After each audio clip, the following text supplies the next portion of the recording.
É isso aí, gente, graças e paz. Estamos dando início aqui a mais uma aula, segunda aula, né, de homilética. Lembrando aqui o que é homilética, é a arte de falar em público, a arte de discursar, né? Ela é parecida e tem relação com a oratória, né?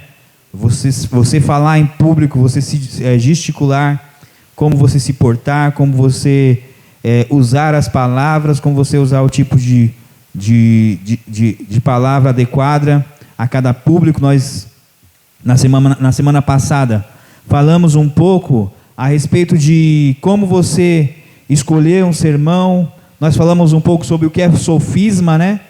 O que é sofisma? Alguém lembra aí? Lembra o Levi, o Edmar? Vocês lembram aí o que é sofisma? Quem lembra o que é sofisma? Não está lembrado? Vou esclarecer. O sofisma é quando você usa duas verdades para formar uma mentira. Você usa a verdade para manipular as pessoas. Hoje nós vemos isso, né? O que a gente mais vê hoje nas igrejas é pessoas usando de sofisma. Aprendemos também que nós precisamos usar um dialeto certo, né, para cada público.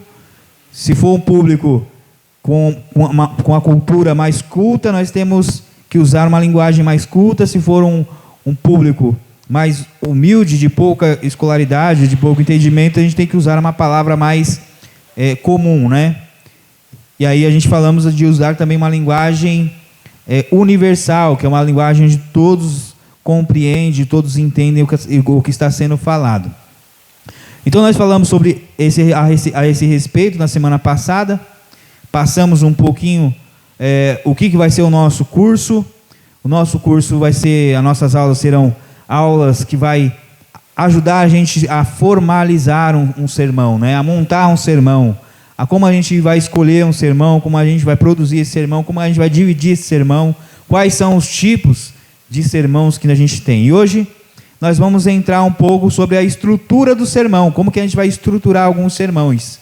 Então hoje nós já vamos começar. Então você já anota aí, você que trouxe caderno, já anota aí, a estrutura do sermão. Nós vamos falar um pouco sobre a estrutura do sermão.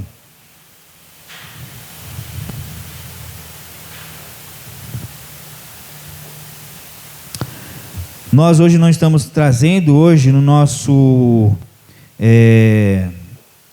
como que chama, né? No nosso YouTube, né? Não estamos fazendo ao vivo no nosso YouTube porque tivemos problemas hoje aqui com a internet.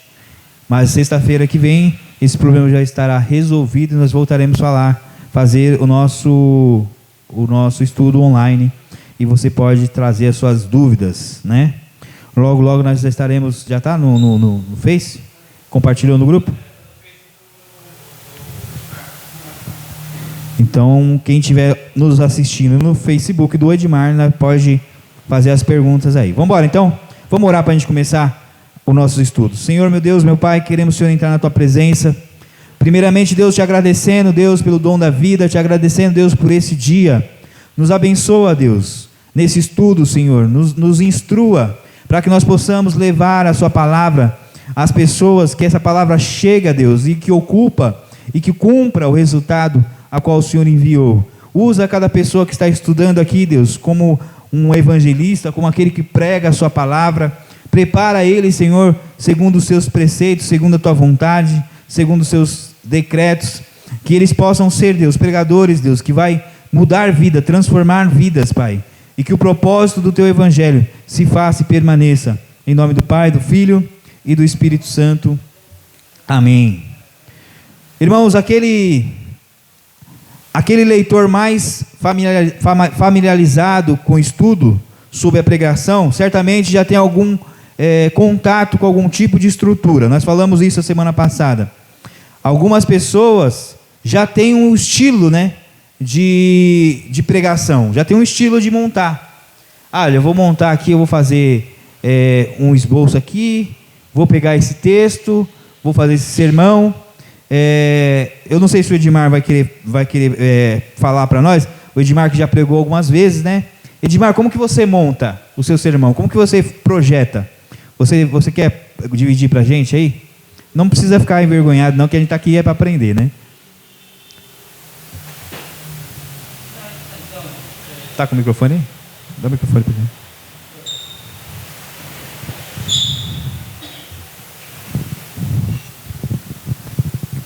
O que deu para entender que, na pregação nós temos que o tipo de como pregar, né? Tem que ter dividindo o texto, né? E saber.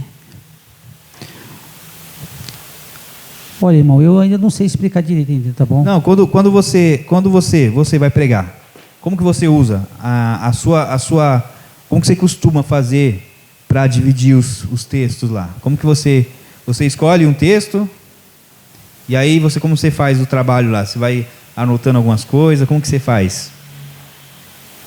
Então, primeiro anoto o texto, né? Uhum. E em cima do texto é que você vai montando a pregação, né? Os versículos, né? O que diz o autor da história também para a gente. Então, a gente vai dividindo essas coisas em parte, né? Uhum. Que aí tem a parte que a gente vai seguindo o texto, né? E tem a parte que são divididas, né, irmão? São divididas aí. Tem a parte... faz a 1, né? A parte 2. Então, tem gente que faz a pregação até em 4 partes, né? Até mais, né? Então até mais, né? Mas eu ainda não tenho muita prática ainda, né? Por isso que que a gente está estudando já para aprender bem mesmo, para saber como pregar, né? Sim, então, a intenção é justamente essa, para mostrar que às vezes já tem pessoas que já têm, né? Um tipo de... uma base. Isso. Olha, eu pego um texto aqui, desse texto eu vou estudando, então você já tem um projetinho que você monta lá, né? Isso é legal, porque tem gente que não tem projeto nenhum. Tem gente que chega e pega uma palavra e fala, Deus me abençoa nessa palavra, e começa a falar, e falar, e falar. E o risco disso primeiro, você trazer coisas que não é bíblica, né? Quando você não divide, e você vai falando, talvez você possa falar coisas que não é uma verdade bíblica. Então, essa parte de você já montar um sermão já é muito boa, porque você já tem um projeto. Então, mesmo que você está falando lá, de repente você esqueceu alguma coisa, você olha lá naquele projetinho que você tem e você consegue retomar. Isso aí é a importância de você montar um sermão, estruturar um sermão. Por isso que eu fiz essa pergunta para você. Porque, como que você monta? Aí você fala, eu pego um texto, desse texto eu vou fazendo as divisão, história, vou fazendo... isso aí é o X da questão, é a moral da história, é isso daí. Então essa é a importância de você montar um sermão, você estruturar o sermão. Por quê? Porque você vai trazer um sermão mais explicado, um sermão mais aprofundado naquilo que naquele tema que você vai trazer, e as pessoas vão compreender melhor, porque ele vai ter tópicos, vai ter divisões. É muito melhor você entender algum assunto que tem divisões. Por quê? Porque de repente você pode falar um monte de coisa, misturando um monte de coisa, e a pessoa não guarda nada. Então é por isso que as pessoas dividem. Olha, ela fala assim, primeiro ponto. O primeiro ponto é isso, isso, isso, isso. A pessoa já entendeu aquele primeiro ponto. Aí você vai agora, vamos para o segundo ponto. Segundo ponto, isso, isso, isso, isso. Então você divide em pontos. E o nosso cérebro, a nossa mente, ela capta melhor quando a gente tem divisões assim. Porque senão vira uma salada de fruta, muita coisa falada e você não absorve nada. Então às vezes a pessoa não entende. Aí você vai perguntar para a pessoa, o que foi pregado mesmo? A pessoa, bicho, rapaz. Eu nem lembro. Ou a pessoa fala assim, nossa, mas ele falou tanta coisa que eu não captei nada. Por quê? Porque não teve uma divisão. Não teve uma explicação detalhada do assunto. Então essa é a importância de você dividir, né? Então, primeira parte, você precisa entender por que você precisa dividir as coisas. Agora nós estamos explicando, você precisa dividir as coisas porque essa é uma maneira melhor de você fazer com que o seu diálogo seja mais atrativo, né? Primeiro, você precisa entender que todos esses pontos que eu vou trazer aqui, se eu não me engano são 8. 7. São texto. Todos esses pontos que a gente vai tratar aqui são importantíssimos. Primeiro, o tema, né? Vamos falar primeiro do tema. O tema. O que é o tema? Tema vem do grego, que quer dizer, que é da palavra títulos, do grego títulos. É a primeira parte do sermão. Então, o título é a primeira parte, é a primeira coisa que você vai apresentar. E para que ele serve? Para você chamar a atenção para aquilo que você vai falar. Para isso que serve o título. Se você for falar, vamos supor, você vai falar sobre ressurreição de Jesus, né? E se você colocar um título de ressurreição, você colocar um título de mulher samaritana, não tem nada a ver uma coisa com a outra, porque a mulher samaritana não ressuscitou, não tem ressurreição nenhuma, e aí você fugiu totalmente do tema, então, do assunto que vai ser pregado. Então o título é muito importante, porque o título vai apresentar alguma coisa. Então o que é um título? Vamos lá. Aqui, ó. Tá vendo aqui?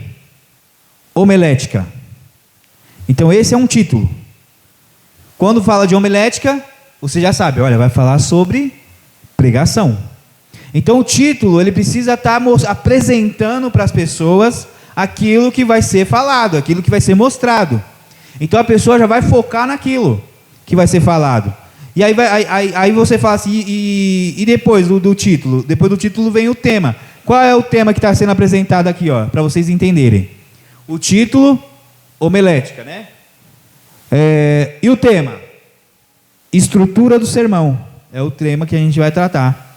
Então, essas coisas são muito importantes. O pregador nunca deve usar títulos extravagantes ou título negativo, mas sim sugestivo, para que as pessoas despertem a atenção dela e a curiosidade do que vai ser tratado. Vamos supor, você vai falar assim, eu quero falar sobre a cruz de Jesus. Então você vai falar assim, a cruz. O tema é a cruz. Quando você fala o tema é a cruz, as pessoas já entenderam que a mensagem vai ser a respeito da cruz. E aí você chamou a atenção para o texto, e aí você chamou a atenção para a sua pregação. E as pessoas vai vir já com o coração preparado para ouvir uma mensagem da cruz. Eu estou até pensando em trazer essa mensagem aqui no domingo, a cruz, né? Por isso que eu usei essa mensagem. Então, quando você fala isso, as pessoas já aguçam a curiosidade dela. E aí você vem para o segundo passo. Qual é o segundo passo? O tema. E o que é tema? A ideia central e precisa de um assunto a ser explicado. A segunda parte do sermão, e vem depois do título, o tema, né? É oriundo da raiz grega temá.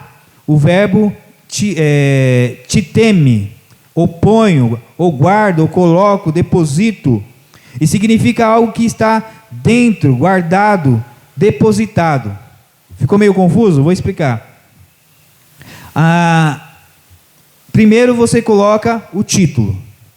O título é a cruz.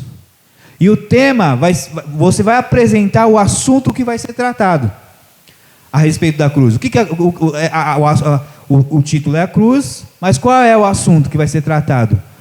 Aí você coloca lá, colocou a cruz.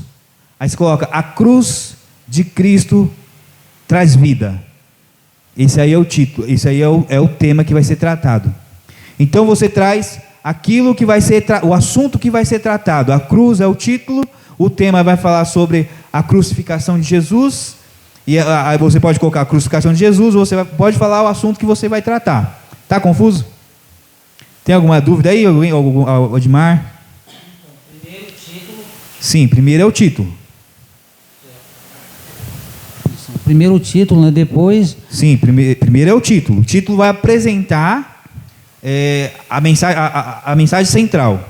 A mensagem central é o quê? A cruz. Certo? Certo. Depois vem um tema. O tema vai apresentar o assunto que vai ser tratado a respeito da cruz. Vamos supor, você vai falar sobre ansiedade. O assunto hoje vai ser ansiedade, gente. Aí você coloca o título, ansiedade. O assunto, como vencer a ansiedade. Esse aí é o tema. Como vencer a ansiedade. Então, o título, ansiedade. É o título. O tema, como vencer a ansiedade. Então, geralmente você vai...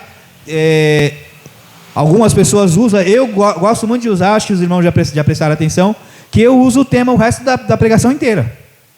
Que aí eu falo assim, olha gente, o assunto de hoje é ansiedade.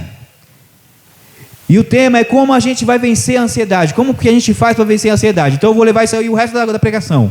Primeiro lugar, para vencer a ansiedade, você precisa confiar em Deus. Entendeu? Já colocou um tópico. Segundo lugar, para vencer a ansiedade, você precisa se aproximar de pessoas positivas. Entendeu? Olha como que eu estou entrando no assunto, né? Terceiro lugar, para vencer a ansiedade, você precisa ter um encontro com Jesus. Você viu como que o tema dá para você usar na mensagem inteira? Porque o tema é o assunto que você vai percorrer do assunto. Então, aqui você vai levando. E aí depois você vem com o texto, né? O texto é a mensagem que você vai pregar. A mensagem da cruz, por exemplo, você pode ir lá Isaías 53, que vai falar do sofrimento de Jesus, né? Então você vai pegar esse texto. Então o texto, primeiro vem o título, depois vem o tema. Olha, o tema vai ser a ansiedade. E o texto que você vai falar. Aí você põe lá, Mateus 24. Fala, não andeis ansiosos por coisa alguma, não sei o que, né? E aí você vai colocar o assunto, o texto bíblico que você vai ler. Essa é a parte principal da pregação, que é onde você vai expor a palavra. Então ali você vai expor o texto. Então, irmão, só para confirmar aqui. Primeiro o título, segundo o tema. Sim. E aí vem o texto, que é o que você vai falar. Sim. Sobre a pregação. Vamos lá no Salmo 23. Vamos para a gente começar fazendo na prática aqui. Salmo 23.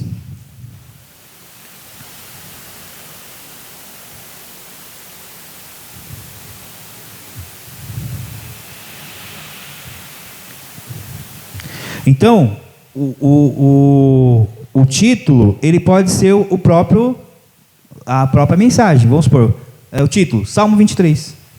É o título, Salmo 23. A pessoa já sabe que vai falar do Salmo 23, né? É isso mesmo. Aí você vai falar assim, e o tema? O Senhor é meu pastor. Esse aí é o tema. Pronto, você usou as coisas da Bíblia, já matou o título, já matou o tema. Então você vai falar a respeito de Deus ser o seu pastor.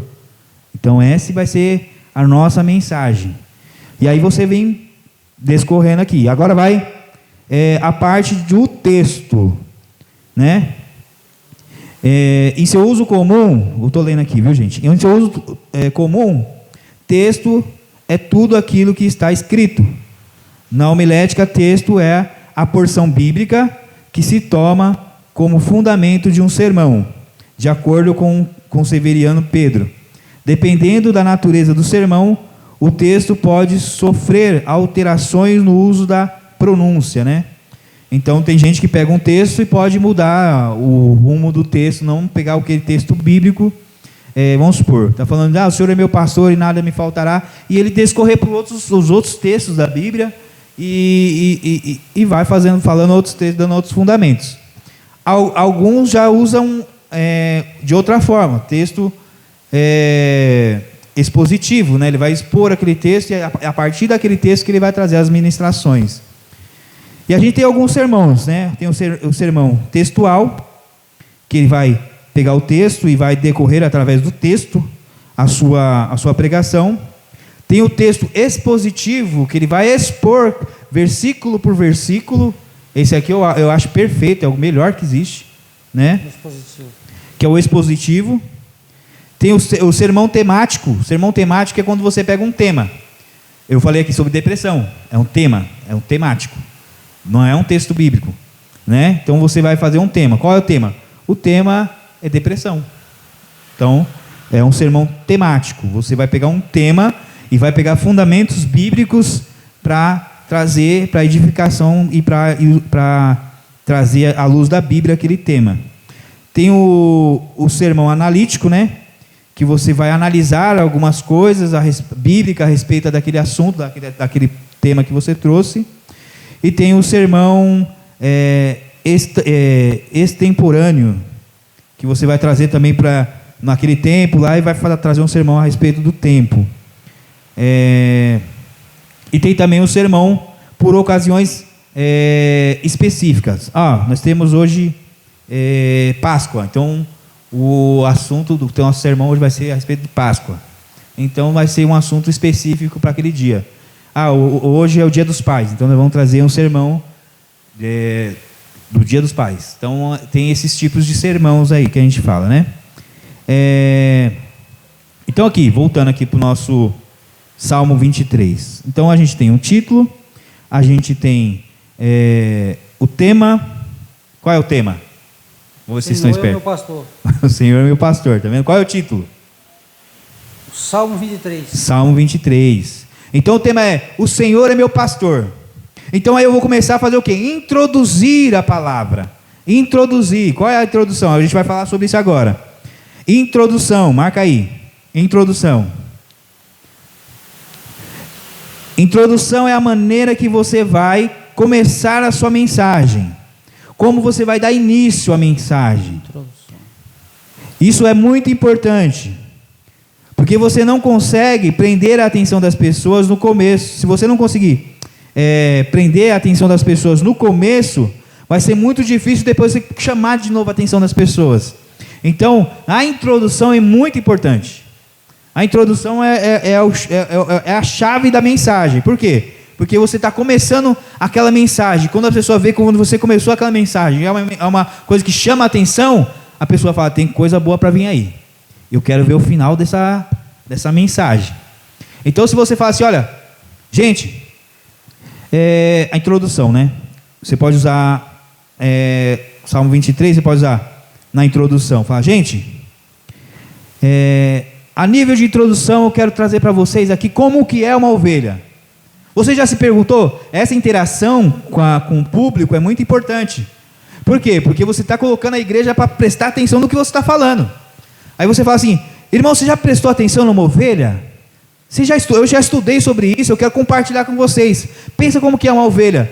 A ovelha é aquele animalzinho frágil, ela não tem chifre. Então, para os outros animais, ela não tem poder algum, porque ela não tem chifre, não tem garra, ela não tem defesa. E aí, tá vendo como você está chamando a atenção do pessoal? Essa é a introdução. E está chamando a atenção do povo. Aí fala assim: e esse animalzinho, ele não consegue cuidar de si mesmo. Porque se ele sair do rebanho, tudo isso aí é verdade, viu, irmãos? Que eu estudei aqui para trazer aqui na igreja. E aí, fala assim: olha, ele é um animalzinho tão inofensivo e tão ignorante, que se ele sair do meio do seu rebanho, dificilmente ele consegue voltar, ele se perde.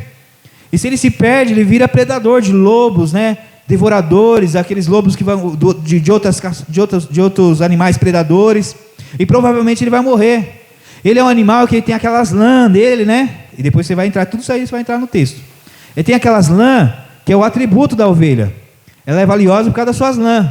Mas essas lãs, ela deixa um problema para a ovelha também. Porque se ela for tomar água, e onde ela for tomar água, a água for muito forte, vai molhando as suas lãs e ela fica pesada e é perigoso ela morrer afogada.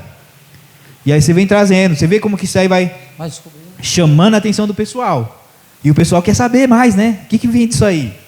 Isso aí é a introdução. Você vê, na introdução você já chama a atenção para a pessoa. E aí você vai começando, falando sobre a história. Olha, a ovelha é assim, a ovelha é assim. E aí depois você vem começando a trazer a história do texto. Isso aí tudo na introdução. Trazendo a história. Primeiro eu falei sobre o assunto da ovelha. Agora eu vou falar sobre a questão do autor da carta. Aí você vai falar assim: olha, Salmo 23 foi escrito por Davi. E quem era Davi? Davi era um rei de Israel, mas antes de ser rei, ele era cuidador de ovelha, pastor de ovelha. Então ele sabia do que estava falando. E aí você vem contando a história. E tudo isso aí que você vai aprendendo no seu estudo, você passa adiante na introdução. Então, só uma pergunta. Após o que o irmão falou, que da introdução, que vem a segunda parte, aí já é o segundo top, por exemplo? Ou ainda está ainda tá na introdução ainda? Tudo isso aqui é introdução. Certo. Tudo isso aqui é introdução. Você só vai... a pregação só vai começar a partir do versículo 1. Fala, olha, o Senhor é meu pastor. Aqui já é a pregação. Ah, tá bom. Então, tudo isso aqui, você vai trazer na introdução. Você vai trazer... marca aí, que é melhor você marcar. Você envolveu a ovelha, está envolvendo Isso. o autor.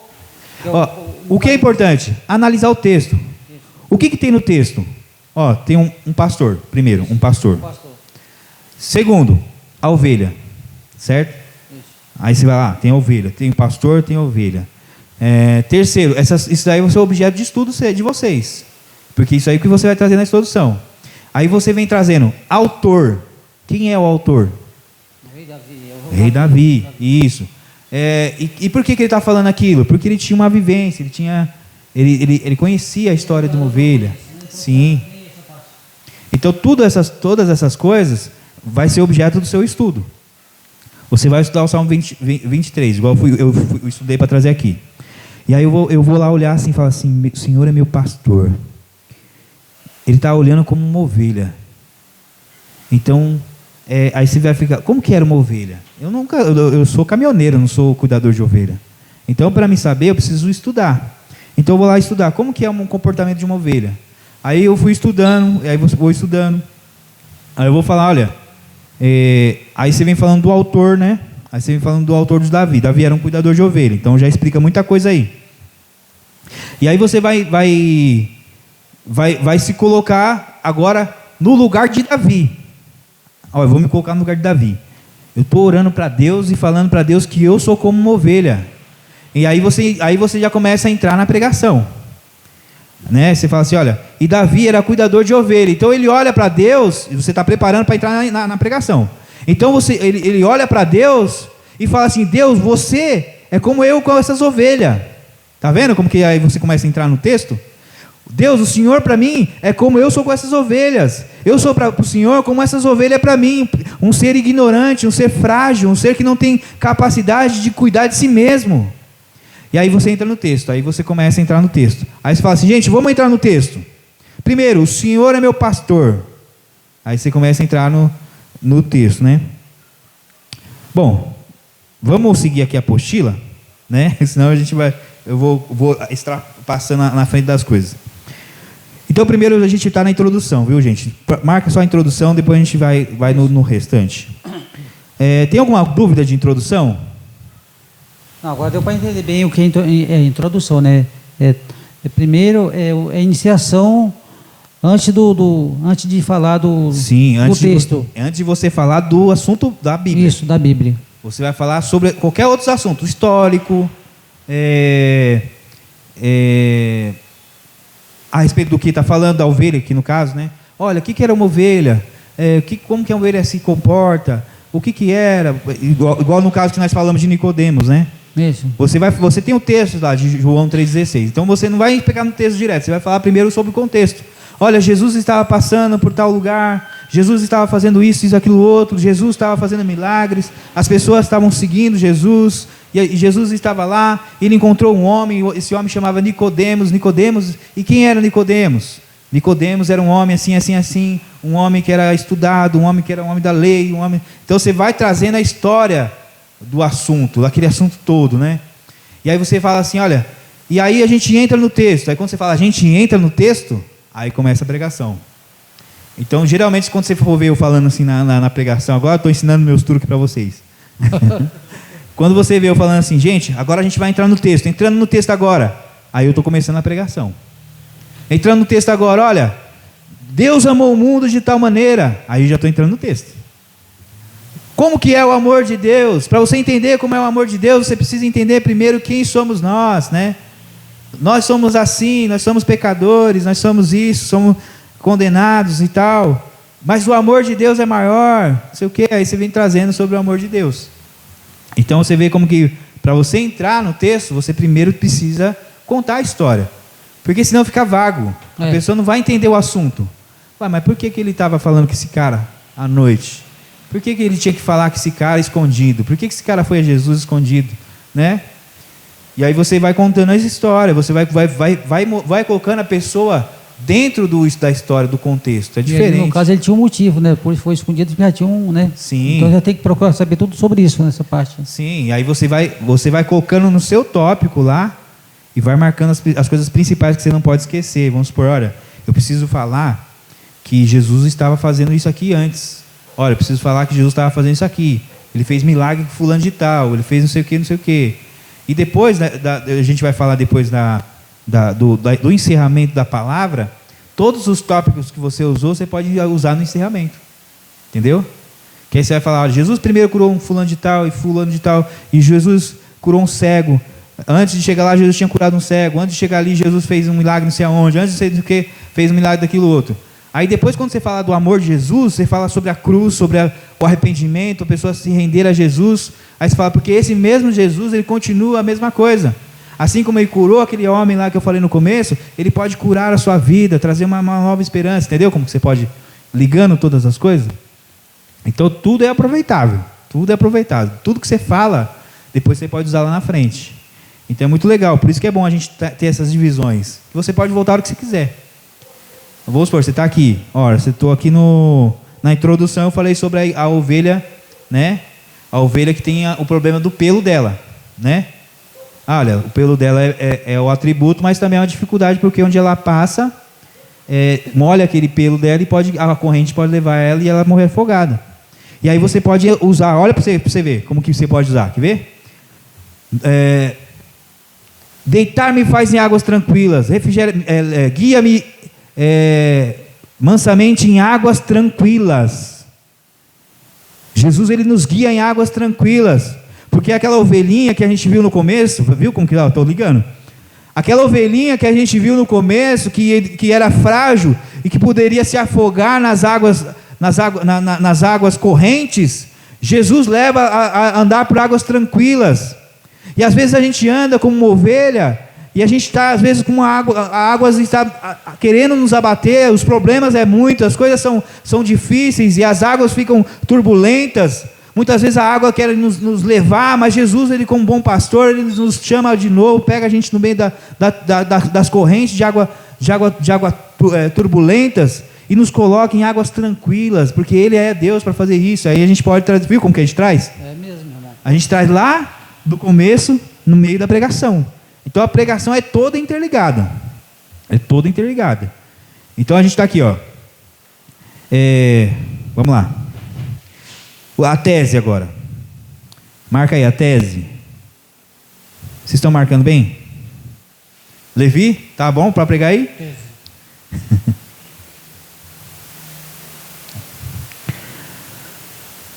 A tese. A tese é o assunto que vai ser discutido ou a asserção que vai ser definida. A tese, com uma declaração, pode ser afirmativa, negativa ou interrogativa. Então a tese, geralmente é o quê? É o que você vai falar, né? Como você vai dar andamento à sua ideia principal. A nossa ideia aqui é o Senhor é meu pastor, né? É o tema da mensagem. Então como que você vai dar esse andamento? Com a tese.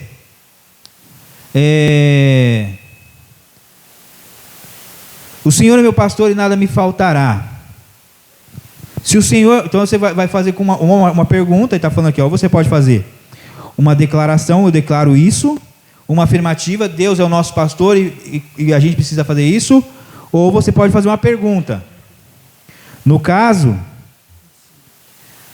eu vou fazer uma pergunta. Para decorrer a nossa tese, eu vou fazer uma pergunta, né? Temos o tema lá, o Senhor é meu pastor. Aí fala assim, se o Senhor é meu pastor, ou então não, vamos fazer uma outra pergunta. Como que Deus pode ser o nosso pastor? O que é preciso para Deus ser o nosso pastor? Então essa aí vai ser a pergunta-chave. Então a tese é alguma coisa que vai te ajudar a percorrer o texto. Então vamos supor, o tema, o Senhor é meu pastor. Ah, beleza, aí você vai, o Senhor é meu pastor. Como que o Senhor, o que a gente faz para Deus ser o nosso pastor? E aí você vai trazer uns pontos. Primeiro, aí você coloca lá, aí você vai começar a dividir, né? Na argumentação, aí já vai entrar na outra parte que a gente vai falar. Mas eu vou falar antes um pouco e depois a gente vai voltar. Mas como que você vai fazer isso? Olha, o que a gente precisa fazer para Deus ser o nosso pastor? Primeiro, aí você já vai entrar na outra parte, não é para marcar ainda não. Eu só estou mostrando, dando exemplo. Então, como que a gente faz para Deus ser o nosso pastor? Primeiro, vamos lá ler. Versículo 1. O Senhor é meu pastor e nada me faltará. Primeiro ponto. Antes dele ser o seu pastor, ele tem que ser o seu Senhor. Você tem que colocar Deus como seu Senhor, Senhor da sua vida, entregar a sua vida a Ele. Entendeu? Já estamos entrando na pregação. Então, ali essa pergunta, essa tese que a gente está colocando assim, essa tese, o que você precisa, o que a gente precisa para que Deus seja o nosso pastor? Essa tese vai até o fim.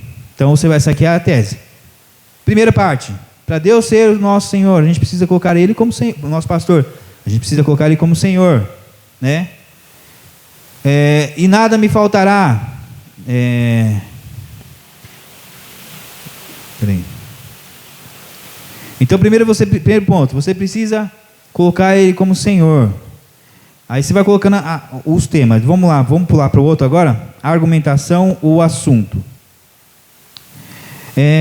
Argumentação é o assunto. A tese, essa tese que eu falei assim, essa pergunta, não precisa ser somente dessa forma, né? Pode ser de outra forma, pode ser até o próprio tema. Olha, o Senhor é meu pastor. Se o Senhor é seu pastor, nada vai te faltar. Se o Senhor é teu pastor, então você pode usar, não necessariamente isso aqui, mas isso aqui ajuda, que fica mais dividido, mas não precisa ser também assim, pode ser uma declaração.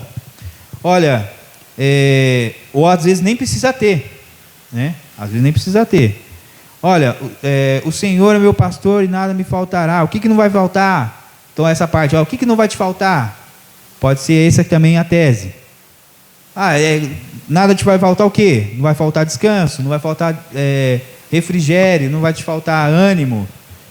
Então aí eu tenho que colocar essa pergunta dentro de mim para me saber o que o Senhor vai fazer, né? O Senhor está fazendo por mim, né? Certo? Sim, é isso aí. Isso. Então, a tese, nem sempre você precisa colocar. Às vezes a tese você precisa estar na sua mente. Então, você precisa ter uma tese para levar. E em sexto lugar, a argumentação. Argumentação ou assunto. Qual é o que nós estamos lendo aqui? Salmo 23. Agora, a argumentação que você vai colocar é a sua... Como que eu vou falar?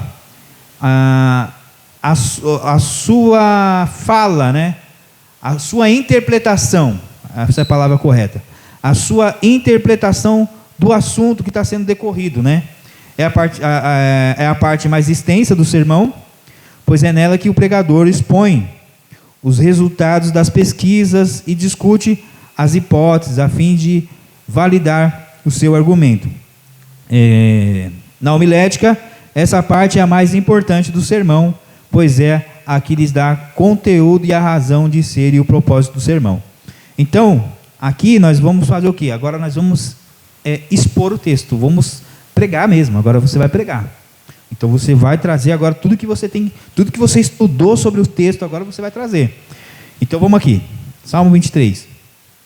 Nós vamos dar continuidade. O Senhor é meu pastor, e nada me faltará. Em verdes pastagens ele me faz repousar. Irmãos, aí você vai colocar, aí você vai começar a pregar. Irmãos, se você quer ter um bom pastor, se você quer que Deus seja o seu pastor, primeiro você tem que colocar ele como Senhor. E aí você vai pregar em cima disso. E aí você vai falar, o que você quer falar em cima disso? Olha, hoje em dia nas igrejas, as pessoas querem um Deus que seja servo, um Deus que faça a sua vontade, um Deus que te ajuda nas suas necessidades, que te ajuda quando você está caído, que te levanta quando você está oprimido. Mas as pessoas não querem um Deus que seja seu Senhor, Porque ela não quer servir, ela não quer ter santidade, ela não quer ter compromisso, ela não quer vir em cultos, ela não quer pregar o evangelho, então você vai falando as coisas que é a realidade. É isso. E aí você vai trazendo. Você viu como que está saindo a pregação? Está saindo a pregação mesmo. Está saindo a pregação. E aí você vai falar assim, olha, e quando você faz isso, quando você coloca ele como seu Senhor, aí você coloca aqui, ó, aí ele será o seu pastor. E se ele for seu pastor, nada vai te faltar. E aí vamos continuando o texto, aí nós vamos decorrendo. Você está vendo como que você vai montando os tópicos? E aí ele me leva a águas tranquilas. Volta naquela coisa da ovelha lá, né? Leva em águas tranquilas. Irmãos, às vezes você está em águas revoltosas. Como que está a sua vida? Né? Como que está a sua vida? Tem muitos problemas na sua vida. Às vezes você olha e não vê saída. Às vezes o mar está revolto, as águas estão batendo e você acha que vai morrer, vai submergir. Mas lembra daquela passagem? Você pode lembrar de outras passagens bíblicas, é à vontade. Lembra daquela passagem onde os discípulos estavam no mar e o mar ficou revolto, e aí veio Jesus e acalmou a tempestade, calou o vento, acalmou o mar e tudo se fez bonança. Deus é o Senhor, Jesus é o Senhor das águas. Então, se as águas estão turbulentas, Ele é o nosso descanso. Com uma palavra Ele acalma o vento e a tempestade. Aí você vai trazendo essas palavras de esperança e você vem trazendo no texto. Você vê que aqui eu estou mostrando para vocês esse texto que eu estou fazendo assim, dessa forma, chama texto sermão expositivo. Vou lendo a palavra e pregando em cima daquilo que eu estou lendo. Isso aí chama sermão expositivo. Você está expondo a palavra. Aqui eu já estou no versículo, deixa eu ver aqui, no versículo 2. No versículo 3, restaura o meu vigor, guia-me nas veredas da justiça por amor do seu nome. Olha, essa palavra eu gosto muito dessa parte, porque essa parte aqui ela fala sobre a justiça de Deus, né? Fala assim, olha, Ele te guia na justiça. O que é guiar na justiça? Tá vendo? Você faz uma pergunta e a pessoa vai esperar que você responda. Então você está chamando a atenção do culto, a atenção do público. Olha, o que é guiar na justiça? O que é andar na justiça? É você andar na palavra de Deus. Ele quer te colocar no centro da vontade dEle. Aí você vai colocando aqui, na justiça, por amor do seu nome, né? Fala assim, guia-me nas veredas da justiça, por amor do seu nome. Então ele te leva nos caminhos justos, porque nós somos ruins, somos pecadores, e Ele nos torna uma nova criatura. Você pode usar lá 2 Coríntios 5,17, né? Aquele que está em Cristo, nova criatura as coisas velhas são deixadas para trás, tudo se faz novo. Deus te faz uma nova criatura. E por que Ele faz isso? Porque você é bom? Porque você é mais merecedor que os outros? Não, você é tão miserável como qualquer outro ser humano. A questão é que Ele faz isso pela justiça do seu próprio nome, como diz o texto, por amor do seu nome. É para a glória dele que ele levanta a igreja. Você viu como que vai um texto bíblico muito rico, fica? Quer dizer, daqui desse aí o irmão já foi lá para Coríntios. Um texto lá. Então é isso. E você tem essa liberdade.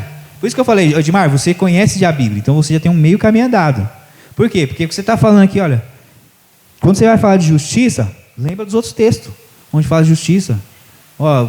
Você lembra algum texto de justiça? Ou que fala que Deus é justo, alguma coisa assim? Na Bíblia fala muito de justiça, né?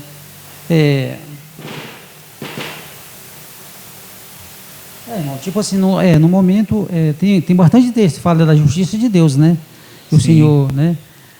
Então, quando fala você pode usar textos que falam de justiça, coisas que se lembram na sua cabeça. Se não lembrar, você pode falar o que você lembrar, ou você colocar acima dos textos mesmo.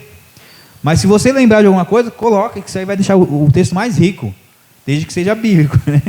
E desde que não seja usando o texto fora do contexto também, que aí vira um sofisma. Aí vira um sofisma. Se eu estou colocando um texto que não é verdade, não está querendo dizer aquilo que eu estou dizendo, é um sofisma. Mas você pode usar. Igual eu falei assim, olha, para que é Deus levar a caminhos de justiça? Qual é caminhos de justiça? O que é justiça? É você andar na vontade de Deus. Deus, Ele te tira de uma criatura pecaminosa, uma criatura que pecava, uma criatura que mentia, que enganava, e agora Ele faz uma criatura agora que quer viver de maneira digna, para honrar o nome dele. Então é aí onde eu usei o texto lá, 2 Coríntios, olha, aquele que está em Cristo, nova criatura é, as coisas velhas são deixadas para trás e tudo se faz novo. Então você trouxe esse texto de Coríntios para testificar aquilo que você está falando. Olha, ele te transforma, ele muda. Aí você fala, mas por que ele muda? O texto fala aqui, ele explica por que ele muda. Olha, ele muda por amor do seu nome. Não é porque você é bom, não é porque você é melhor que os outros, é por amor do seu próprio nome, para a própria glória de Deus. Ele te chamou, ele te justificou, ele te fez uma nova criatura para que você glorifique o nome dele. Mas ali está em tudo em volta do nome do Senhor, né? Isso, você vê que Nós não somos nada. Você vê como que o texto é muito rico, esse Salmo 23 é muito rico. É mesmo. Muito rico. Você não vê nada, né? As pessoas lê decorado, né? As pessoas lê decorado. Senhor, meu pastor, nada me faltará, me faz... né? Mas quando você se aprofunda no texto, você fala, meu, que riqueza de mensagem que traz esse texto. E aí a gente vai.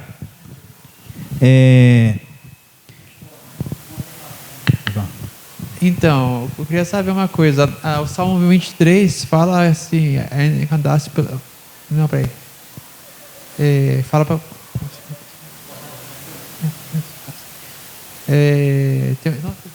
Eu vou ler aqui, que aí você vai falar. Ó, nós estamos no 3, no 4. Mesmo quando eu andar pelo vale da sombra da morte, não temerei perigo algum, pois tu estás comigo, a tua vara e o teu cajado me protegem.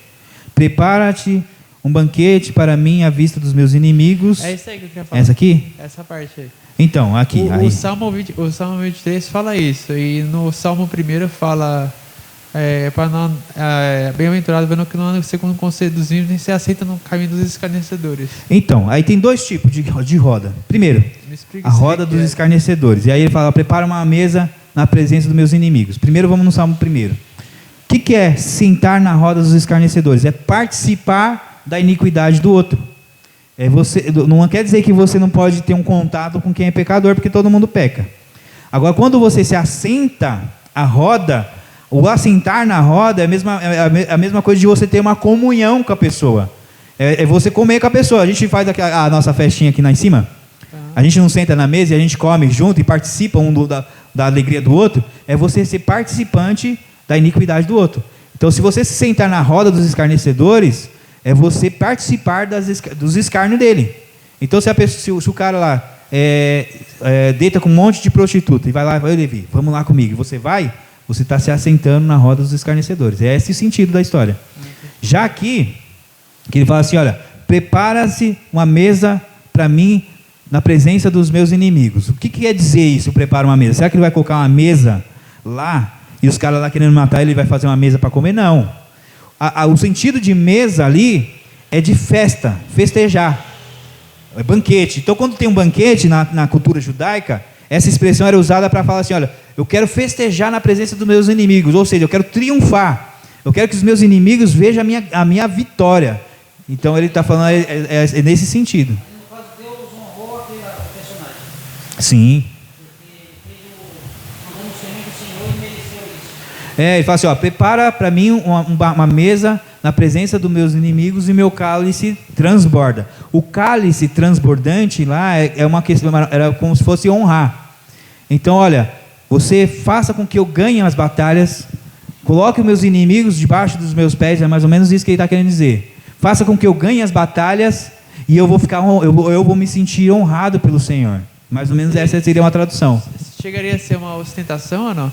Oi? Chegaria a ser uma ostentação ou não? Sim, sim. Tipo, é como se você, vamos supor, nós temos uma guerra. Brasil versus Argentina. Nós estamos no meio da guerra. Aí você ora assim, Deus, faça com que a gente ganhe essa guerra. Faça com que a gente tenha alegria. Mais ou menos desse jeito que ele está falando ali. Faça que a gente tenha alegria diante dos nossos inimigos, que a gente vença essa batalha. Porque quando a gente vencer essa batalha, nós se sentiremos honrados pelo Senhor. Então é exatamente assim, só falando de uma maneira diferente. O jeito que ele falava é, prepara uma mesa perante os meus inimigos, ou seja, que eu vença as batalhas, que a gente se alegre nas nossas vitórias diante dos nossos inimigos. É mais ou menos essa é a questão. Então tem essa diferença. No Salmo 1, O sentido da mesa ali é você não se sentar junto com os caras, você não participar da iniquidade, da maldade dos caras. Entendi. Entendeu? Aqui, ainda no Salmo primeiro, tem uma parte aqui também que fala assim, olha, aqui diz assim, ó, não se detém no caminho dos pecadores. Então, quando fala pecadores, tudo que nós entendemos, né, que todos somos pecadores. Agora, a diferença de pecado de uns para outros é porque uns pecam erradamente, não é isso? Mais ou menos assim? A questão de tudo está no temor do temor do Senhor. A Bíblia não fala, o temor do Senhor é o princípio de toda a sabedoria. Porque quando você tem temor do Senhor, o pecado para você é um acidente de percurso. Quando você tem um temor de Deus, o pecado é um acidente. Você não peca porque você planejou pecar. Você peca porque você escorregou. Agora, quando a pessoa... quando a Bíblia fala um pecador e escarnecedor, igual ela fala ali, escarnecedor é o quê? Viver na carne. A pessoa gosta de pecado. Ela faz o pecado porque ela quer pecar. É diferente. A gente, quando erra, quando uma pessoa que tem um temor de Deus, ela erra, ela chora, ela se entristece, ela fala, Deus, eu errei de novo, me perdoa, não consigo melhorar, porque o foco dele é sempre estar melhorando. Então, quando ele peca, é um escorregão. Agora, quando é um escarnecedor, igual a palavra fala assim, o pecador escarnecedor, é porque a pessoa gosta de pecar, ela é ruim mesmo de coração, ela quer fazer maldade, ela quer mentir, ela quer enganar, ela sente prazer nisso. Quer dizer, peca, mas não se arrepende, né? Além de não se arrepender, ele quer pecar mais. E a gente vê isso. Como que você vê isso? Ó, a pessoa trai a esposa. A gente é homem, a gente sabe. A pessoa trai a esposa, a gente tem amigo de trabalho, você sabe como que é. Ele trai a esposa e fala assim, peguei uma nega lá, olha. Se eu pegar ela de novo, vai ser bom demais. Então ele pecou, se alegrou no pecado e quer pecar de novo. Não tem arrependimento, não tem contrição no coração. Então ele é um escarnecedor. Aí tá bom. Ele é um escarnecedor. É diferente daquele que tem temor do Senhor. Quem tem o temor do Senhor fala, Deus, eu errei. E se ajoelha e chora. E fala, eu sou um miserável, eu sou um pecador. O apóstolo Paulo falava muito isso, né? Bom, então vamos lá. Okay. Bom, gente, já deu para notar mais ou menos como que é você usar a Bíblia para trazer as mensagens, o sermão, né? Então você vai decorrer sobre os temas da Bíblia. Eu decorri aqui alguns, né? Eu fui até o versículo 3. Fala assim de um quarto, ó. Mesmo quando eu andar pelo vale do vale da sombra da morte, não temerei perigo algum, porque o Senhor está comigo. Então, se Deus for o seu Senhor, não vai faltar a companhia dele. Está vendo como que você pode trazer? O Senhor está comigo. E o salmista fala assim, olha, eu não vou ter medo, porque o Senhor está comigo. E aí você pode usar lá, Mateus capítulo 28, né? 28, 20, acho. Vê aí, Sidmar, se é 28, 20. Mateus 28, 20 ou 30. Um dos dois, eu não lembro. Como que é o... Fala assim... ide pregar o evangelho. Ah, tá, acho que é 20 mesmo. Acho que é 28, 19 e 20. Vê aí. Tá aqui, 28. Acho que é 28.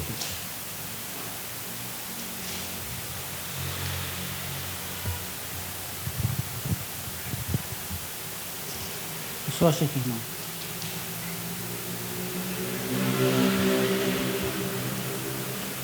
Eu estou com a outra Bíblia aqui, né? Essa aqui é mais complicada de encontrar. 28.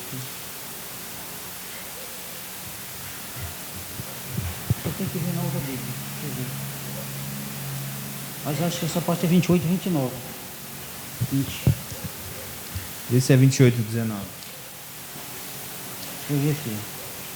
28, 19. E é isso mesmo. Ide, portanto, fazei discípulos, todas as nações, batizadas em nome do Pai, do Filho e do Espírito Santo. Continua. Aí para frente aqui, ó, o 20. Ensinai e guardai todas as coisas que vos tenho ordenado. Eis que estou convosco todos os dias até a consumação dos séculos. Isso, aí tá vendo? Aí você pode usar esse texto. Olha, O salmista falou que ele não tem medo, por quê? Porque ele tem a companhia do seu pastor. Então, se Deus for o seu Senhor e Ele será o seu pastor, não te faltará companhia, como diz lá em Mateus capítulo 28, versículo 20, que diz assim: ide por toda a terra, prega o evangelho, e eu estarei convosco todos os dias até a consumação do século. Você não vai estar livre de problema, você não vai estar livre de preocupações, mas o seu pastor vai estar com você. Ele não vai te faltar a companhia dele. Isso vai te encorajar, isso vai te dar coragem, isso vai te dar motivação. Você viu como que você traz a palavra? Pode falar. Acho que aqui no Conde, assim, o pastor o Senhor meu pastor, de nada me faltarás. A interpretação, alguém interpreta sobre algo, tipo, o que a palavra nunca me faltará. Alguém interpreta como ao benefício próprio? Muita gente. Hoje nós vivemos uma pregação, por isso que é importante a gente trazer esses cursos.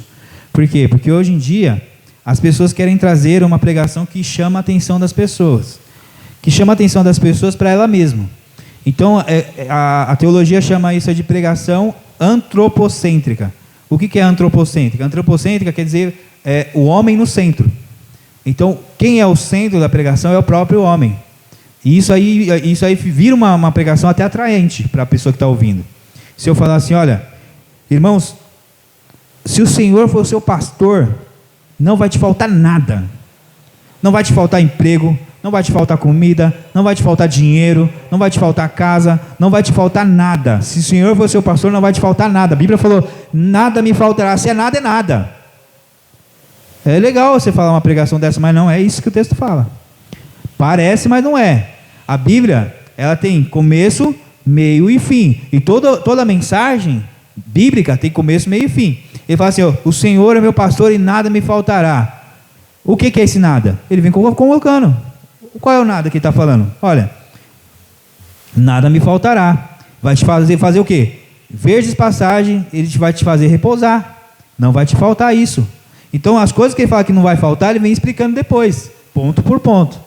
Então, se você tirar do contexto que está na Bíblia, você pode usar do jeito que você quiser. Não vai te faltar dinheiro, não vai te faltar. Só que aí se o nada for tudo, nada, não vai faltar nada.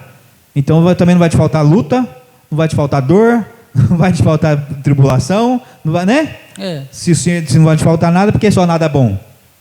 Então as pessoas, quando ela traz esse nada para o nada bom, você tem que falar: então nada ruim também tem que vir, né?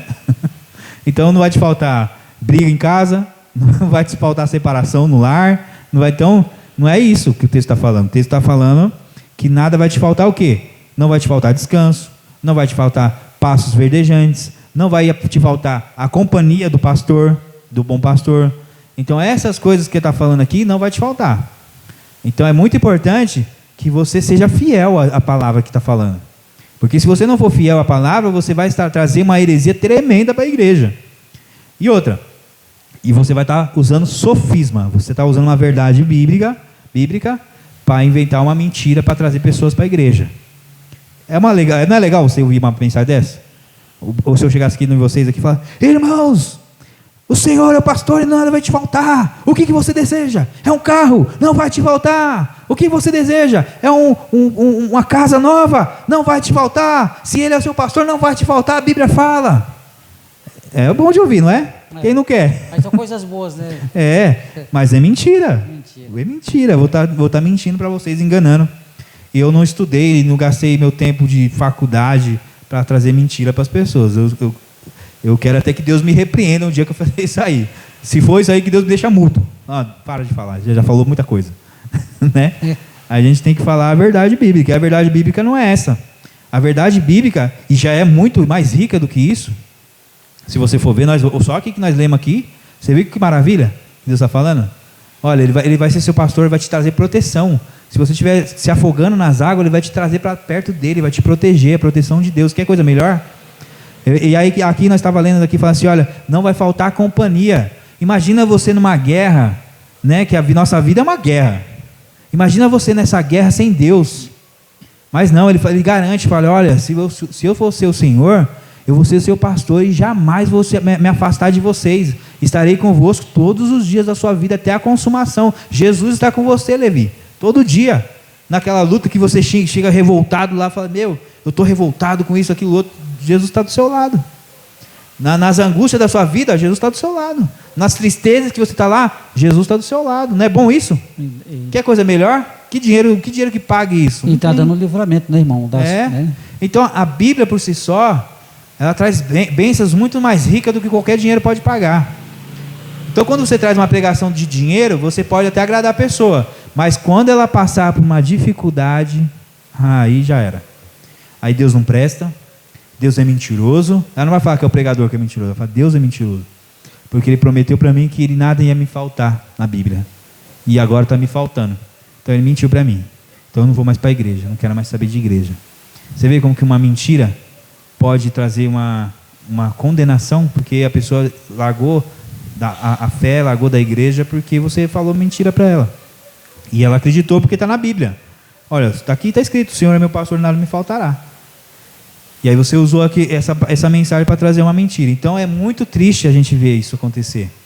E eu sempre que vejo, eu sou meio briguento, sabe, na internet. Eu sempre quando vejo umas mentiras, eu falo, irmão, você está pregando uma coisa que não é verdade, não é isso que a Bíblia está falando. Por quê? Porque muitas pessoas são enganadas. Porque às vezes precisa mesmo. Às vezes não é nem tanto a gente fala assim, mas a pessoa também, ela quer essas coisas. Mas às vezes é coisas piores, né? Às vezes a pessoa está com um filho internado. E aí ele fala assim, olha, não vai te faltar a cura do seu filho. E aí a pessoa apega aquilo ali por causa da dor que ela está passando momentânea. Mas é uma mentira. Eu não posso, para trazer um conforto para uma pessoa, pregar uma mentira de maneira alguma. A verdade sempre é verdade. Ainda que doa a verdade, ainda que traga mal-estar, a verdade sempre vai trazer frutos bons. E a mentira sempre vai trazer frutos ruins. Por quê? Esse exemplo aí, uma pessoa está doente. Vou usar um exemplo de uma pessoa que eu gosto muito. Chegou a enteada dela estava para morrer. Os médicos falaram assim, olha, não tem mais o que fazer, a partir de agora a gente só vai esperar para o tempo dela para desligar os aparelhos e acabou. Então já tinha um diagnóstico já que ela não ia sobreviver. E aí chegou um irmão lá, um abençoado lá, e falou assim, olha, eu decreto na vida dela, Deus está falando para mim que Deus está colocando mais 15 anos de vida na vida dela. Ela vai se restaurar. Passou uns 2 dias, ela faleceu. Aí. E aí essa pessoa, ela acreditou tanto naquela pessoa, que ela ficava chamando a pessoa, fulana, levanta daí, vamos para casa. E a pessoa estava morta. E ela acreditou tanto que ela falou assim, não, vamos embora, você está boa, vamos para casa. Isso é uma mentira. A mentira não traz frutos bons. A mentira, ela denigre o evangelho. A mentira traz maldição para a vida das pessoas. Ela tira Deus da jogada. Porque quem quer se aparecer é o homem, não é Deus. Quando eu falo uma mentira aqui, é porque não quero exaltar o nome de Deus, eu quero exaltar o meu nome. Se eu chegasse aqui e fazer esse monte de profecias, Levi, eu profetizo na sua vida que você vai ter bênção, não sei o que, estou jogando a glória para mim. Fala assim, eu profetizo na sua vida, viu, Odmar? E não sei o que. Se acontece ou não acontece, não quero nem saber. O que eu quero que as pessoas vejam que eu sou um cara espiritual. É errado. E primeiro ele usou o nome de Deus, né, para dizer que a pessoa ia viver 15 anos, né? Sim, então. Uma mentira. Uma mentira, né? A Bíblia fala para a gente profetizar, fala. Aí você vai lá e vai sair falando um monte de asneira, um monte de coisa que não é verdade, para agradar a pessoa. Talvez até a intenção dela tenha sido boa, não sei, não vou julgar. Às vezes até a intenção dela foi boa. Falei, não, vou falar para ver se o café dela, né? Ou às vezes até sentiu mesmo que era de Deus, né? Não sei, a gente não pode julgar o sentimento das pessoas. Às vezes ela sentiu uma emoção no coração dela e ela entendeu que aquela emoção era Deus falando e passou adiante, só que passou uma coisa que não era verdade. A pessoa faleceu e não teve o que fazer. Então, a fidelidade à palavra de Deus, isso é muito importante. Fidelidade. Se não tem certeza, não fale. Estuda primeiro. Se não sabe o que é, não fale, estuda. Olha, uma vez eu fui falar eu falei uma coisa, o irmão falou assim, me chamou lá, foi uma coisa pequena. O irmão falou, irmão, mas isso aí não é isso aí que aconteceu não, foi tal. Aí eu falei, rapaz, e é verdade. Depois eu fui estudar, eu falei, é verdade. Aí a primeira oportunidade que tive, irmãos, eu falei aquele dia lá, aquela coisa, mas eu me equivoquei, foi tal coisa assim, assim, assim, assado. Eu vou consertar porque eu não gosto que pregue mentira, eu também não quero me pregar mentira aqui para vocês. Eu preguei porque eu estudei num tal pessoa, a pessoa me ensinou dessa parte e eu passei para vocês. Mas não é o que aconteceu, porque a Bíblia fala, e eu não, como eu não tinha muito entendimento daquele texto, eu passei o entendimento que a pessoa me deu e foi um entendimento errado. Fui corrigido e graças a Deus que eu fui corrigido. É muito bom quando a gente é corrigido, porque a gente não deixa de errar. Deixa eu fazer uma pergunta. É correto você, depois que numa conversa, alguma coisa que a pessoa fez para você, para o senhor ou para mim, assim, tipo, eu chegar e depois de ter feito para mim, eu falar para abençoar a pessoa, falando Deus abençoe ou não? Não, isso aí é muito bom. Você tá falando para Deus abençoar a pessoa, isso é legal, isso é bom demais. É correto isso? Sim, é correto. O que eu estou falando que não é correto é você mentir. É mentir em nome de Deus.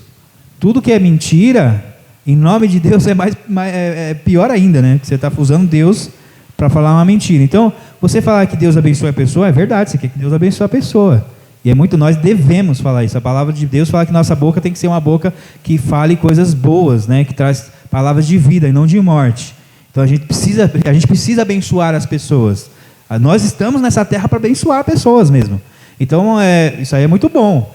O que eu estou falando é que você não pode, por exemplo, eu trabalhei muito em hospitais. E a regra nos hospitais, quando você vai lá, fala, não fala que a pessoa vai ficar boa.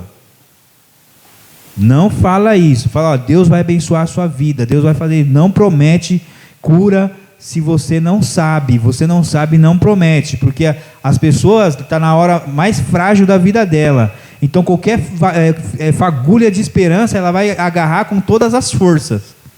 E aí você vem e fala assim, Deus vai te curar. E Deus não cura. Talvez essa família nunca mais queira ver crente na frente dela. Porque ela fala aquele cambada de mentiroso. Meu primo também, lá para falecer, eu nem era crente, na época não era evangélico ainda. E aí foi um outro primo dele lá, que foi um irmão dele, desculpa, o irmão dele falou assim, olha, vou levar uns pessoal aí, levou os pessoal da igreja dele lá, aí um dos irmãos falou assim, olha, Deus está falando que ele vai se recuperar. Depois de 2 dias, ele faleceu. O outro irmão dele, que era crente já antigo, entendeu, né? Falou, não foi da vontade de Deus e tal, mas é a esposa dele. A esposa dele ficou um tempão sem querer ver cara de crente. Aí depois Deus trabalhou com ela, glória a Deus, agora ela é evangélica, né? Mas ela ficou um bom tempo sem querer olhar para a cara de crente. Fala, que Deus é esse que fala uma coisa e não cumpre? Tipo assim, não seria melhor, tipo assim, no caso, quando a pessoa vai falar uma coisa, você tem que colocar, se Deus permitir, né, ele viverá, né? Tem que colocar uma coisa assim, menos, né? Sim. Né? Você pode até falar, olha, irmão, eu creio que Deus pode curar. Eu creio que Deus cura. Se for da vontade dele, ele cura. Isso aí não é mentira, porque eu creio de verdade, e a minha oração é para curar, né? Agora se você decretar, não, Deus vai curar, Deus, você tem que ter, não, ou você está falando mesmo que Deus está falando mesmo através de você, ou você está um grande picareta. Então aí você tem que olhar, avaliar, saber que a dor do outro não pode ser o motivo de você falar a palavra que não é verdadeira. Ao contrário, você pode ter outros métodos de abençoar a vida da pessoa. Falar assim, irmãos, que o Espírito Santo de Deus console o coração de vocês. Eu estou aqui para olha, se for da vontade de Deus, ele se recuperar, a gente vai orar para que ele se recupere. Nós estamos juntos, que vamos orar, vamos ter fé, vamos confiar que vai dar certo. Então, quando você ora assim, você dá esperança para a pessoa sem mentira. Porque a pessoa vai falar assim, olha, seja feita a vontade de Deus. Então vamos orar, e eu creio que Deus pode curar. E quando a gente ora assim, você traz esperança e não é mentira. Se Deus decidir levar a pessoa, vai falar, olha, foi da vontade de Deus que levou. Agora vamos orar para que Deus te ajude a passar por isso. Porque a melhor coisa de um cristão, num momento desse, é estar junto. Não importa muito o que você fale, porque geralmente o que você fala não quer dizer nada. Nada que você pode falar para uma mãe que perdeu um filho vai trazer consolo para aquela mãe. Mas a sua presença ali fala muito. Então você está junto. Quando faleceu a senhora aqui da igreja, eu não falei muita coisa, né? Eu falei pouca coisa, porque eu não tinha muito o que falar. Porque um filho está perdendo uma mãe, não é fácil, é terrível. E geralmente a gente não, a palavra às vezes até atrapalha, né? Às vezes você vai falar alguma coisa até atrapalha. Mas a minha companhia ali, ó, eu falava, gente, eu tô aqui com vocês. O que deve precisar, ó, tô aqui. Quiser um copo com água, e eu ficava lá do lado deles. Olha, quer tomar água? Eu ia lá pegar uma água, dava uma água. Então isso aí fala muito mais do que você falar muita asneira. É mesmo. E aí depois ela falou, sabe qual que foi o testemunho dela? Ela falou, irmão, eu nunca vi um carinho tão grande igual o irmão teve. Você ficou comigo o tempo todo, você mandou mensagem, você foi no hospital, você acompanhou, você usou a igreja para abençoar minha mãe nos últimos dias. Isso é um bom testemunho. Você não precisa ficar falando mentiras. Você precisa ser igreja. E aí teve a gratidão, né, irmão? Né? Você precisa ser igreja. A igreja é assim. Ó, visita os enfermos, não é isso que Deus fala? Visita os enfermos. Vai atrás dos cativos, vai fazer isso. Deus nunca falou assim, ó, fala uma mentira para agradar aquela pessoa porque ela está com o coração doendo. Não, isso é coisa do maligno que usa o nosso ego humano para trazer coisas que não é de Deus. Nós está fugindo tudinho do assunto, né? Vamos lá. Então, nós estamos aqui falando sobre a argumentação do assunto, do texto. Então, a gente faz parte também, né? Porque a gente está falando da argumentação do texto. Então, quando você vai trazer o texto, você vai começar a argumentar sobre o texto que você está falando. Nós argumentamos aqui do versículo 4, do versículo 3. Aí fala assim, ó, prepara um banquete, nós falamos aqui, né? O que é preparar um banquete? É você se alegrar. O cálice com óleo. O cálice com óleo, o que era o cálice com óleo? Para você trazer isso, você precisa estudar. E aí você vai lá pesquisar. O que queria dizer o cálice com óleo na época dos judeus? Aí vai te falar. O cálice com óleo era um jeito de honrar uma pessoa. Ungir uma pessoa a um nível honroso, honrado, né? Então o sacerdote era ungido. Um rei, para ser um rei, era ungido. Então ele era uma pessoa honrada. Então quando fala assim, olha, unja a minha cabeça com óleo, me honra na presença dos meus inimigos. Que eu sendo honrado, o Senhor será honrado. Mais ou menos isso. Pode falar, David. Ainda se usa no Novo Testamento ungir a pessoa, não? No Novo Testamento, ou nos nossos dias mesmo? Né, no Novo Testamento, a gente vê algumas coisas lá na época dos apóstolos, né? Que os apóstolos iam lá e ungiam os enfermos. Alguma coisa assim. Eu não lembro o versículo agora, mas depois a gente pode ver isso aí. Mas eu acho que essa regra de ungir, ela ficou mais naquela época da cultura judaica. Porque depois para cá, o Espírito de Deus já está na gente, né? Deus já está conosco. Então, quando você unge um enfermo, você ora para o enfermo e impõe as mãos no enfermo, Deus já te deu autoridade. Olha, para você curar a enfermidade, para você curar, se for da vontade de Deus. A gente nunca pode falar assim, olha, você vai curar decretando. A gente vai sempre curar se for da vontade de Deus, porque se fosse da nossa vontade, nenhum da nossa família morria. Então, né? Então a ação de ungir seria a mesma coisa de profetizar uma coisa que não vai acontecer, é isso? Ungir na época, ela tem vários propósitos da unção. A unção primeiro era para consagrar, né? Consagrar um rei, consagrar um sacerdote. Então ele era ungido com óleo lá, que chama até óleo da unção. E tinha a questão dos enfermos. Você colocava o óleo lá e orava para Deus e a pessoa ficava curada, né? Então tinha essas funções de óleo. Tinha outra questão que era para tirar espíritos ruins. Nós vemos isso aí, acho que se não me engano, em Davi faz isso com Saul. Que era para quê? Eu colocava o óleo lá, baseado em quê? Quando as ovelhinhas, nós estávamos falando de ovelha agora, né? As ovelhinhas ficavam no pasto, podia ser que entrava uma mosca no ouvido dela. E aquela mosca colocasse os ovos dentro do ouvido da ovelha, ela ficava louca, porque ela criava as larvas, né? E as larvas comiam os cérebros das ovelhas e ela ficava louca, saia batendo, quebrando tudo. Então o que eles faziam? Eles ungiam a cabeça das ovelhas com óleo. E quando ungia a cabeça das ovelhas com óleo, as moscas não chegavam perto, porque elas não gostavam do cheiro do óleo. Então eles usavam isso na parte espiritual. Por quê? Tinha o Beelzebu. Beelzebu é o quê? O senhor das moscas. Então eles ungiam para proteger de espíritos imundos, né? Isso aí também era da cultura judaica. Então tem várias coisas. Aquela ação de Jesus quando curou o cego com barro. Com barro. Tem alguma coisa a ver com o ungir ou não? Não. Até hoje ninguém sabe por que Jesus fez isso. Ninguém sabe. A gente só sabe que ele fez, né? Agora, da maneira que ele faz, por que ele faz, a gente não tem a mínima ideia. Por que ele podia só falar, né? Seja curado. Ele fez isso, né? Com o rapaz da lepra lá. Olha, senhor, se o senhor quiser, o senhor pode me limpar. Ele falou, então seja limpo. O cara foi curado na mesma hora.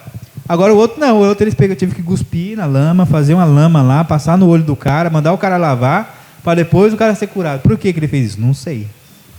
Vai saber. A gente não sabe por quê, mas ele fez. Então tem coisa da Bíblia que a gente não tem explicação. Aí entra essa questão, voltando aqui no nosso assunto. Eu poderia falar alguma coisa sobre o cuspe de Jesus? Poderia. Inventar alguma coisa? Poderia, né? Olha, Jesus colocou o cuspe dele porque o cuspe de Deus é santo. O cuspe dele, e porque o barro, ele formou o homem do barro. E colocou na coisa, parece que é legal, parece até que é verdade, né? Mas não é, não fala, não é. Eu vou estar fugindo do texto. Não é isso aí que está falando.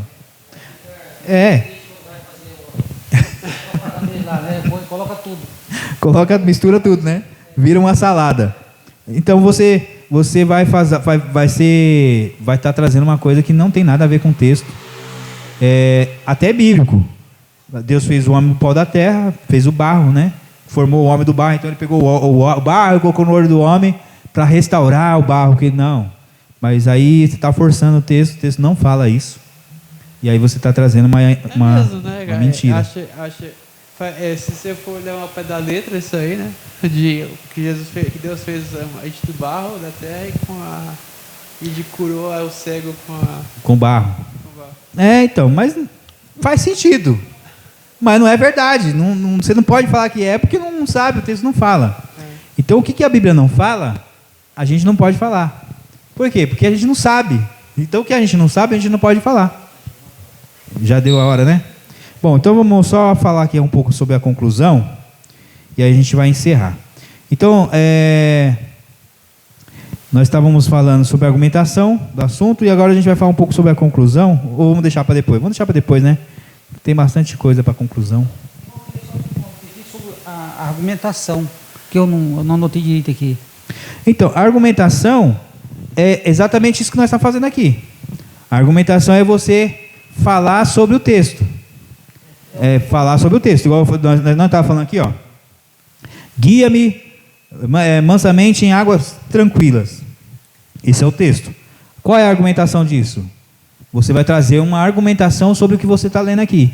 Então, aí você vai trazer a argumentação. Geralmente é o que você já estudou. Então, você vai falar assim, olha, ele me guia em águas tranquilas. Aí você vai argumentar. Qual é a argumentação? Irmãos, tem horas que nós passamos por águas turbulentas, por águas que nos levam a pensar que vamos naufragar. Igual eu falei que eu mostrei lá o texto dos caras, dos discípulos lá. E aí, como os discípulos naquela noite lá, você está argumentando esse texto. Então, a argumentação é você argumentar sobre o texto. Então, você vai argumentar sobre o que você leu, ou o que você explicou, ou o tópico que você fez. Depois a gente vai fazer os tópicos lá na frente, que eu vou montando, quando você for montar a sua pregação, que a gente vai montar aqui as nossas pregações aqui, e aí você vai ver que nos tópicos, a argumentação vai vir por tópico. Então, vamos supor, eu vou fazer um tópico aqui, ó. Olha, depressão. Depressão. A depressão, ela nos traz isolamento. Então, aí você vai falar, você trouxe um tópico, isolamento. Agora você vai trazer a argumentação. Olha, o isolamento. Irmãos, você lembra do tempo de Elias? Elias era um cara valente, um cara que não tinha medo de nada. Ele foi lá e acabou com os profetas de Baal, um homem ousado. Ele tinha Deus deu tanta autoridade para ele que ele falava para parar de chover, parava de chover. Ele era um homem que tinha autoridade. De repente ele entrou numa depressão e a primeira coisa que ele fez, se isolou. Pronto, você já entrou no isolamento. Então, irmãos, aí você está argumentando sobre aquilo que você está falando. Essa é a argumentação.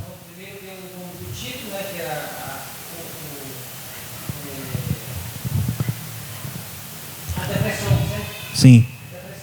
A depressão é o título. Aí você vem o texto, mas aqui eu estou puxando aqui para a gente falar sobre a argumentação. Então a argumentação você já fez tudo isso aí. Aí na argumentação você vai argumentar os tópicos que você fez. E aí nos tópicos que você fez, fala assim, ó, a depressão ela causa isolamento.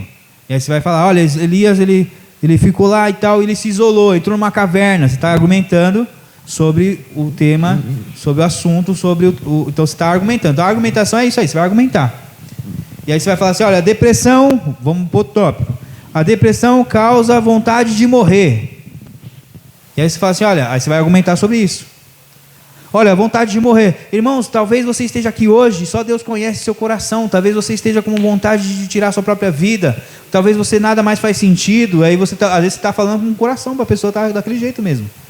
Então, irmãos, isso aí aconteceu. Você está argumentando o texto, o assunto. Isso aí é argumentar. É você trazer, conversar sobre aquele assunto. Você está falando com as pessoas a respeito daquele assunto que você está tratando. Aqui no nosso Salmo 23, no caso, aqui, eu vou ler aqui, quer ver? Para a gente encerrar aqui já. Vou argumentar, vou ler. Versículo 6, ó. Sei que a bondade e a fidelidade me acompanharão todos os dias da minha vida, né? E voltarei à casa do Senhor enquanto eu viver. Há outras traduções falam assim: a sua bondade, a sua bondade e a misericórdia me acompanharão todos os dias. Então você vai argumentar bondade e misericórdia. Esse aí é o assunto e agora você vai argumentar. Vamos argumentar sobre a bondade e misericórdia. O que é bondade de Deus? Você vai falar assim para a igreja. Você pode falar desse jeito para a igreja. Igreja, o que é bondade de Deus? É uma pergunta retórica. Você vai falar e você mesmo vai responder, né? Por exemplo, no caso, é a misericórdia. Isso. Não, o que é bondade de Deus? Tem bondade e a misericórdia, né? Certamente que a bondade e a misericórdia me seguirão todos os dias, né? Aí você pode argumentar, o que é bondade? Aí fala assim, ó, a bondade de Deus, igreja, é tudo aquilo que Deus te dá. Deus te dá as coisas, é por bondade. Então se Ele te deu a salvação, é porque Ele é bom. Se Ele te enviou o seu filho, é porque Ele é bom. Se ele te dá o fôlego de vida, é porque Deus é bom. Se Ele te deu uma família, é porque Ele é bom. Agradeça a Deus porque Ele é bom. E a bondade dEle nos segue. Aí você vai para outra parte. E o que é misericórdia? Está vendo? Estou argumentando. E o que é misericórdia? Misericórdia é tudo aquilo que Deus te livra. Então, irmãos, o seu pecado te levava à perdição. O seu pecado te levava à condenação eterna. O seu pecado te levava para o inferno. Mas a misericórdia de Deus se fez através do seu Filho Jesus. E através do seu Filho Jesus, hoje Ele te livrou de todas essas coisas. Te livrou da maldição do pecado, te livrou da maldição do inferno. E aí você vem trazendo bondade e misericórdia. Está vendo? A argumentação. Sim.